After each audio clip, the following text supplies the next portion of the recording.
over the last few weeks, we've been training on a restorative practice each session, and we have covered several. We started with classroom circles, and how do you do that in the classroom? How do you build community? How do you teach maybe some academic material?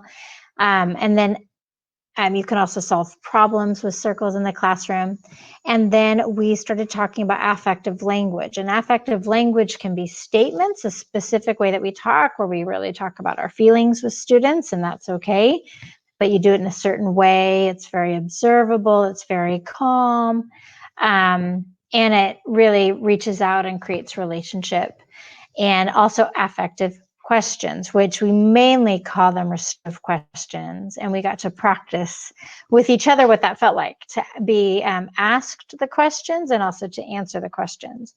So today we're talking about restorative chats. Now that's a term that I kind of came up with after hearing different people. I think I got it actually from a school principal, that we're just going to have a chat, a restorative chat, right? It's not a formal intervention, but it's an intervention after something is not going quite right. So that's what we're going to talk about today. We've done a lot of foundational pieces. Before we talk about the next restorative practice, the restorative chat, I want to show you where all of this fits in everything that we're trying to do. So many of you have seen these pyramids, right? We used to call them RTI. TIVIS is formatted in a pyramid like this. We've been looking at pyramids for a long time in education. So probably early 90s, they became a lot more common. School folks borrowed from, and really it was the PBIS people first, borrowed from public health and said, hey, that's a great model. We should use that in schools. And the model is that at tier 1, 80 to 90% of kids universally will respond to a lot of the basic things we do in school, like teach school-wide expectations, and they're going to do great with getting some positive reinforcement and doing community circles with restorative practices. 80 to 90% of kids, that's great, that's enough. About 10% of kids need more.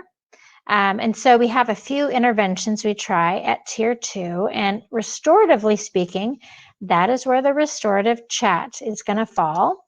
So tier 1, we do community building circles. Foundationally, every kid gets that, and affective language. Both of those things all are exposed to. It's kind of that restorative culture that we live in. When we get into tier 2, we have some interventions. Not everybody's responding completely. Some kids more.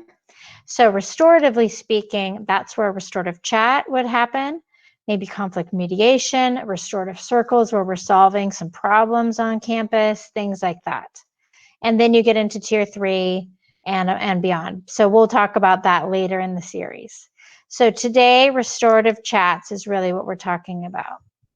We've also spent some significant time talking about what is restorative practices really. Restorative justice is what it came to the US being called. And really it's a set of skills and practices that we use to get along better, create community, heal wounds and harm, repair relationships. It's a set of skills and practices that help with those things. But they all can fit into the frame that we're used to looking at as educators. So if people are like, well, what's the foundation? What's the basis of this? You can integrate restorative practices into every level of what you're already trying to do in a school. So it can feel like a smooth adding on just another tool in your toolbox. Okay.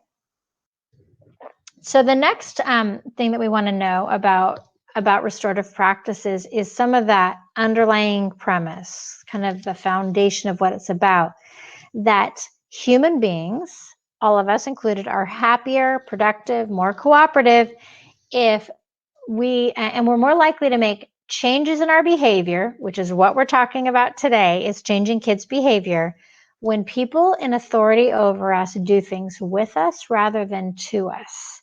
And we've looked at this diagram. This is the social discipline window that we really want to stay as much as possible in that with kind of quadrant, that we don't want to be punitive and do things to kids, or make excuses and be permissive and do things for them, or ignore them altogether and be neglectful with not doing anything at all. We want to land in that quadrant of with. So a restorative chat is something that I'm going to teach you how to do that would fall in that with corner. And it's a little different than addressing down or getting in trouble in the office, things like that. So, but it's an alternative to that, a little twist. Okay. So what I want to really come to is we've all have our own toolbox of things that work, ways that you manage behavior in your classroom, on your campus. And if they work, things like eye contact, the teacher look, you may pause in your teaching or walk closer to the student or give praise to kids around that kid, hoping they'll pick up on it. Use some humor, use an affective statement. Now you have that new tool, right? Or maybe you're going to reteach lessons or ask restorative questions in your classroom. Like you might pull the kid aside and say, what happened? And well, what were you thinking at the time? And well, what have you thought about since then? Well, who was affected and how do we fix it? Right? Teachers can do that all day long. That is a tier 1 toolbox type of thing that a teacher can do. And everybody has their list. So, one of the things to consider is, thinking about what is in your toolbox. What kind of systems do you use to manage behavior in your class that are respectful and non-punitive? So I want you to kind of think about that, and then let's just do a few share outs. Let's take a handful of people. Anything on that list that you're like, yeah, I do that, or I also do this? Since I'm not in the classroom, but all the time, we do the positive behavior tickets, and that just highlighting positive behavior makes everyone feel super good. Great. Okay, Eileen. I have a little area in the back of the classroom called Jack London Park where the kids can go. They don't really even need to ask if they're tired or hungry or sad. And it kind of helps with self-regulation sometimes. So it's almost preventative in that they're back there on their own. They stay as long as they want and then they rejoin. And then another thing that I do that you taught me that I just love is when I'm frustrated with a child's behavior, I'll say, would you like to sit on the carpet and behave, or would you rather go to the table by yourself? I'm going to check back with you in a few minutes. So that way I kind of have a little chance to take a breath, and then I really don't feel any kind of anxiety, I don't feel upset about it anymore. And then I ask the student, and most of the time they want to stay and behave. Yeah. So, good. Yeah. That's when we talked about in the PBIS training about the choice, giving a kid a choice. Mm-hmm. And then giving them a minute to decide. And you were the one, Eileen, that pointed out to me that calmed you too. Mm-hmm. It wasn't about the kid, but it was about the teacher calming down. I love that. That's great. Okay, great. Let's go with Cheryl. I've actually used all of these different techniques. It kind of just depends on where it is. At the very beginning, I would compliment the students who are ready to get started. Later on, it would be eye contact and walking over close to them, that close proximity, as you called it. And then if it were to continue or to start quite loudly, then it would be the choice. Everybody who stays needs to be respectful and quiet. But if that's not working for you right now, feel free to just sit outside at the bench and, we go from there. I like that. Feel free. And I like your tone. It wasn't sarcastic. That's good. Okay, and the last one is Aaron. So I'm not in the classroom anymore, but being at a new school site this year, I've really tried to just have positive interactions with kids when I'm out monitoring break and lunch, so that I'm not just the bad vice principal who gets everyone in trouble.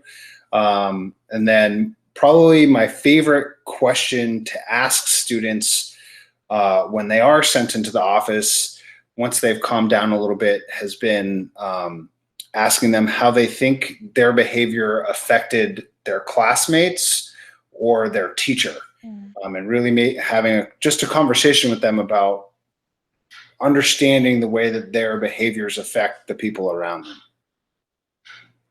Good. Well, you're right on point there, Aaron. Thank you. Thanks for that. So those are the things, we all have a lot of tools, right? We all have that. And you've mentioned a lot of things that we've talked about, or in maybe a positive behavior support training you've heard, or just some of you have been teaching for 30 years. And it's gratifying to know that these things don't change a lot, that people, what works, it just works. And the positive, respectful, non-punitive things indeed work better than the punitive, negative, exhausting things.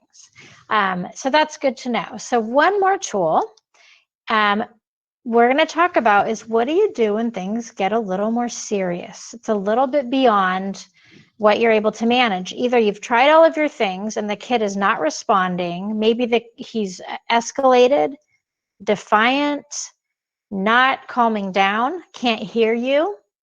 So we call that the 2-minute roll. And this was coined by researchers at the University of Oregon. I learned it from Jeffrey Sprague. And the idea is that if you're a teacher and you have a whole class, you can't successfully correct a problem behavior within 2 minutes, or maybe you're out on the yard and you're supervising a bunch of kids in the quad or on the playground. If within 2 minutes you can't get that kid back on track, then you really should refer that on. That might mean another setting, like we're used to, like, oh, the kid should go to the office, or the kid takes a timeout. Or you refer the kid to another adult who would then have a restorative chat with the person.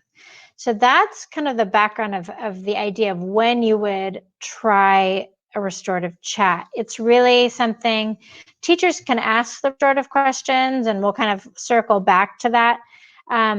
But this would be when you are calling in another person. So this is what Jeff Sprague said. He said, if a student is defiant, disrespectful, non-compliant, and you as an adult have been reasonable, you've been respectful, then the chances of you being able to get that kid back on track in a reasonable amount of time without threats or intimidation, which is not good, probably slim to none. Another friend of mine, Stephen Smith, he used to say that child, they're waving a red flag, and they're saying, it's not about you, it's not about now, it's not about here. It's about something else entirely.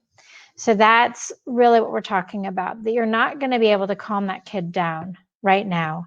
And you're supposed to be teaching or supervising or doing something else. So we don't ever really ask a teacher to spend more than a couple of minutes trying to work on something with a student before saying, okay, and it's not hitting the eject button. You still need to repair the relationship if a kid is ever out of your room.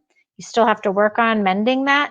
But there is a certain point, that it's going to be escalated beyond what you can handle in class. Now, there's a lot of things we tolerate in class and ignore on purpose. You know what those things are, the low-level annoying things that the kid's just trying to get your attention, or that kind of thing. I'm talking about a defiant, really out there type of, and we'll do some role plays, okay? So you're not able to calm the child down. So here we are, the restorative chat, we would try that first. So this is when kind of green zone is classroom, classroom, classroom. Yellow zone is now we're involving other people outside of the teacher. So restorative chat was, I remember, I think the first time was one of our middle school principals, Jen Cole at Silverado Middle School, said, well, I'm just going to have a restorative chat. And she would walk down to the classroom instead of the child sent to her. And she probably started with just a couple kids that she knew. She just told the teacher, just call me next time, don't send them down. And she started by going to the classroom when there was a problem, calling the kid out in the hallway, and walking the kid through the restorative questions to solve the problem, repair harm, heal relationships. So that's kind of how it went. And then, because I was in Napa for 10 years, other principals started doing it. And it got really more and more elaborate. Then Harvest Middle School with Monica Reddy as the principal, she actually made a schedule so that there always was a trained restorative facilitator always available. So it might be her, it might be one of the assistant principals, but it might also be a campus supervisor or a counselor, because what I believe is the right thing to do, and what I think you're going to find, is you don't want to source out restorative practices. You don't want to hire a coach from an outside agency to come do restorative practices on your campus. You want every adult to be restorative with kids. And so having a group of people trained to do this is magic. So that's what they did at Harvest. So there was always a couple people available. They'd get the call, walk down to the room, the kid would come out, they'd walk them through the restorative questions, and then the kid could re-enter. So that's the theory. So we need to talk about kind of in practice. But in the past, what those students would have had is they would have been sent to the office, right? And that's what they were trying to avoid. We know that when a kid goes to the office, they're gone at least 45 minutes, sometimes up to 2 to 3 hours. And it's not all because the problem is that big, but it's because people are really busy. So they sit around, they get to see all the drama, they get to kind of get in these interactions with the secretaries and see who's coming out and in to see the nurse. And there's a lot of drama, and it's very reinforcing to be in the office. So kids are missing a lot of class. A restorative chat, essentially the kid is barely out of class at all, only enough to calm down, recenter, and come back. Also, restorative chat is going to, as you're going to see, the teacher is involved. So the teacher is not just hitting the eject button and the kid being gone, and then who knows what happens in the office, right? Someone's calming and processing and bringing the student back. When the kid comes back, they talk to their teacher. So the teacher knows what's happening.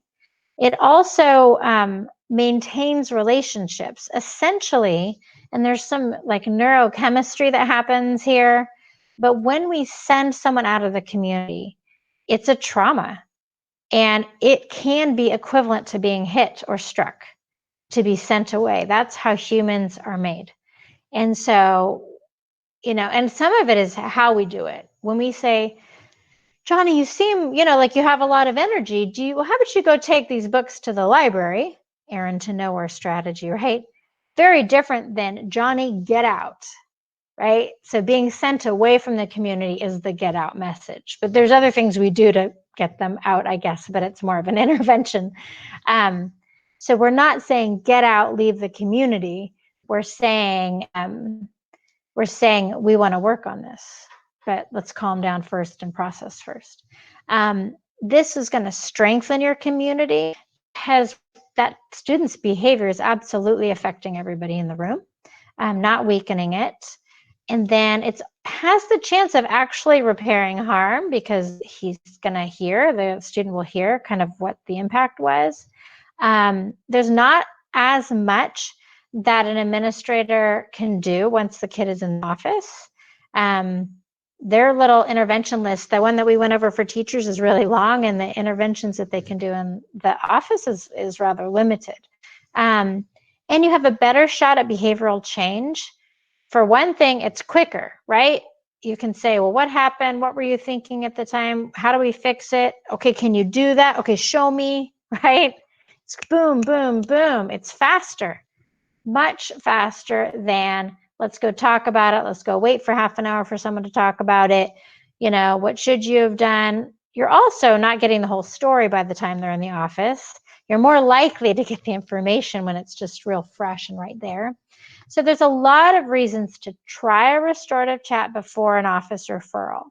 However, sometimes an office referral is what is going to happen. Office referral, behavioral referral, when the kid goes from classroom to see a principal or administrator or disciplinarian, is what I'm kind of referring to. It's going to happen sometimes. Maybe your school doesn't have a system for this yet. Very few do. It might be it's too big of an incident, right? This was just horrendous. It was some assault happened or something that's just beyond. So the student goes. But as long as you understand, even if it's out of your hands and the student goes to the office, you still can be restorative. when the student comes back upon reentry, it's really important that we still repair the relationship. So what you can do, if the student went to the office and you still want to be restorative, even if, listen to this, even if you work at a school where your administrators and leaders are not doing restorative practices, you still could do this. Student comes back, all you do is you can process what happened with using the restorative questions with the student. You just talk through what happened, how you were feeling, who was impacted, and how we fix it. So you have the questions, I'll share them again with you, but those are, you can just make it your own practice and share it with your colleagues, even if you don't have a school-wide change. So that can work too. So here's the steps. So something happens, you've reached your kind of 2-minute rule, or it was a significant problem. We're talking, the higher end type of behaviors that you're not able to really handle in class, maybe extreme disruption and disrespect and abusive language, not just an inappropriate language with their yelling at your face or those kinds of things. You would then, instead of sending them, you would just call. You would call for a facilitator to come. Every school would set that up differently. We have some schools they call and there's a kind of a rotating group of people that are available, or they just text, a quick text to the principal, they come if they know, and that kind of thing. And then that facilitator would come to the door and then pull the student out. That's the typical situation. A private kind of hallway chat with the student feels very different than going to the office. The other benefit here is, I don't know about you, but I've seen some things go wrong. When a kid is sent out of class and they're angry, that little trip from the class to the office doesn't always go smoothly. I've seen kids go from their classroom to the office and got into so much trouble in between those 2 points. I just sat there one time in a middle school watching a kid. They started the secretary, "What are you here for?" And then the girl leapt back and got mad and cussed out the secretary. And then she took off running from the school. The kid got suspended from school because she couldn't really successfully make it from her classroom to the office to talk to someone. So we would be avoiding those kinds of shenanigans if we could keep the kid from having to transition when they're already escalated. So we keep them in the room, and then a kind, neutral party, someone, that this is why campus supervisors are great for this. It's not necessarily the authoritarian at the school, or an aide. We have all kinds of great people that are skilled in this. Come talk to me. And the student knows what's happening. It's not a surprise. They've been told in advance, this is how we do it at our school. Some schools will have the restorative questions posted outside the classrooms. Sometimes it's on a lanyard for the teachers and the staff so that they can talk about these with the kids. So the kid steps out and the facilitator is going to ask just the restorative questions one. Remember, there's 2 sides.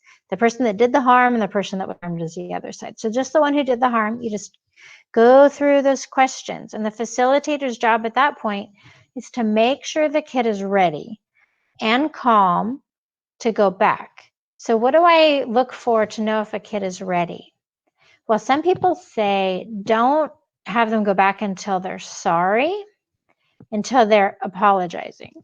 And sometimes, particularly with adolescents or a student that feels like they were wronged and it was injustice, they may not feel that. They may not be sorry. So all I'm looking for is for them to acknowledge what they did.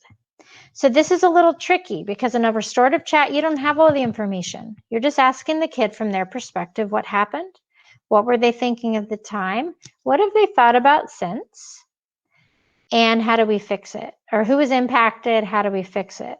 Some facilitators will walk kids around for a few minutes to calm down. But generally, it's not more than a 15-minute process. Sometimes it's as short as 2 minutes. If the kid's like, yeah, I know, I screwed up, I got really mad, and this is what happened, right?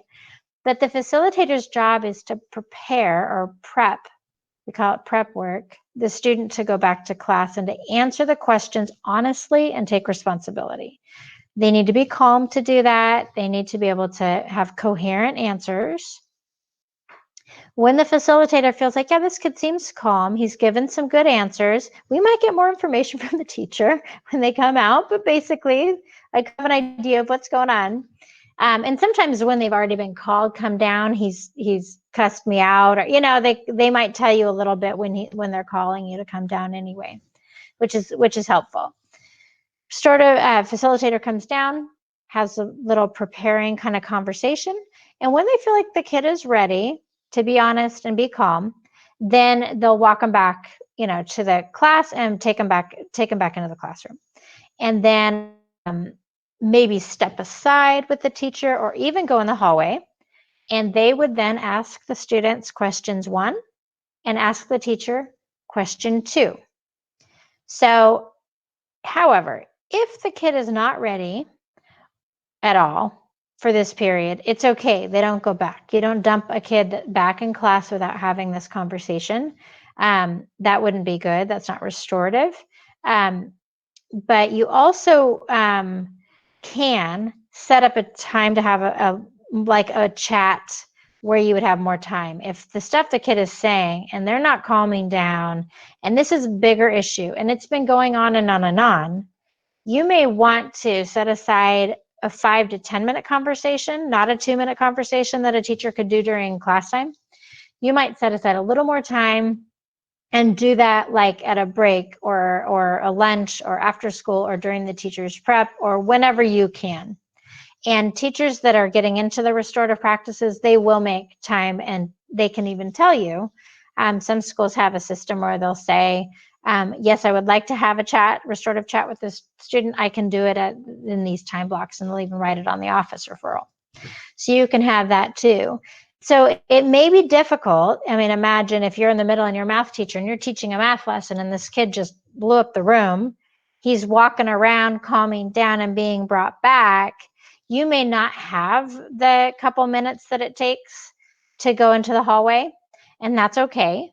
Especially if there's more to be said. But sometimes the kid is calm, they've accepted responsibility, and really all they're going to do is come back and say, yeah, you know, shouldn't have done that. And and I can give you an example. I've done this a few times personally. One example was I was at a high school, and I was in the office meeting with the vice principals who were in charge of the positive behavior support system at the school. And we were planning, and they just got really backed up for whatever reason. A lot of kids were sitting out there that were having discipline issues.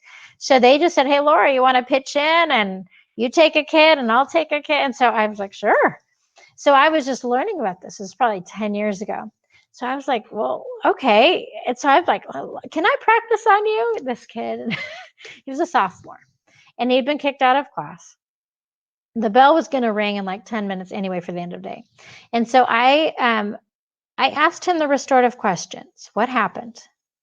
What were you thinking at the time? What have you thought about since? Who was impacted? And how can you fix it? So these were the questions that I asked him. And on the last question, when I was helping kind of prepare him to talk to his teacher, he needed a little help. How do we fix it? So what I like to do is I'll tell the kid, would you like to hear what other kids have done in your situation? Rather than saying, do you want some suggestions? I say, would you like to hear what other kids have done? And they always want to know what other kids have done, even if I'm kind of making that part up. So the kinds of things that you could do is help them consider any way to make amends. It could be anything to restore the relationship with the teacher, like an apology. Maybe they need like an actual mediation, or they need to run a classroom circle to solve a bigger problem. That might be what's needed. But also, if they broke something, they can talk about how to replace it. If they took a lot of their teacher's time because they were being, a nitwit, then they could give time back, and a lot of kids actually like this. They like to spend time with their teachers and feel like they're helping them. And it really can be some like bonding kind of relationships. So sometimes I'll come up with a suggestion that sounds like kind of a logical link to me, and suggest it. So that's what I did with this kid. So then I walked him back to the class when he was ready, and I asked the teacher, hey, can we have this little conversation? She said, sure. And so I went through and I asked the kid, And the reason I asked the kid first was the teacher needed to see that he actually was taking responsibility for what he did. If I had started with the teacher, then she might have been like, I'm so frustrated with him. This is always happening. He gave me lip, right? But for the person that's been harmed, to have the person that did it actually like take responsibility, it calms you down. So then I asked him the questions, what happened, and he talked about it, and he was able then to say in front of her, well, that when you asked me to change my seat and you called me out in front of everybody, that really embarrassed me. And she didn't know that, that she had embarrassed him. He was being, a pill. But it embarrassed him. And so that's when he stood up and he called her a B word and then walked out of class. And so then I was able to ask her the questions. And he had to hear, okay, well, what did you think when you realized what had happened? What impact did this have on you? I mean, she felt really bad. She had worked really hard on the lesson. It was a team teaching situation. And the kid had told me that he didn't like this one teacher and the other teacher that's normally there wasn't there that day. And that came up in this conversation. What's the hardest thing for you? And when I asked her, well, what do you need to do for this to be made right? She said, well, I just want you to move. If I ask you to change your seat, could you move? And so I looked back at the kid and I said, well, he was all prepped to like clean her room or whatever. And I said, well, can you do that? Can you move when she asks you to? And he's like, well, yeah, I could do that. And then we talked a little bit about how to fix the relationship. And he needed to feel like she liked him. He thought the other teacher liked him, but not this other one. And that little conversation, and we were done. But that was admittedly right after school, 5 minutes, maybe less. Probably could have been less if I was better at it. And everyone was new at it, but it was not bad. So that was a sequence of how it worked.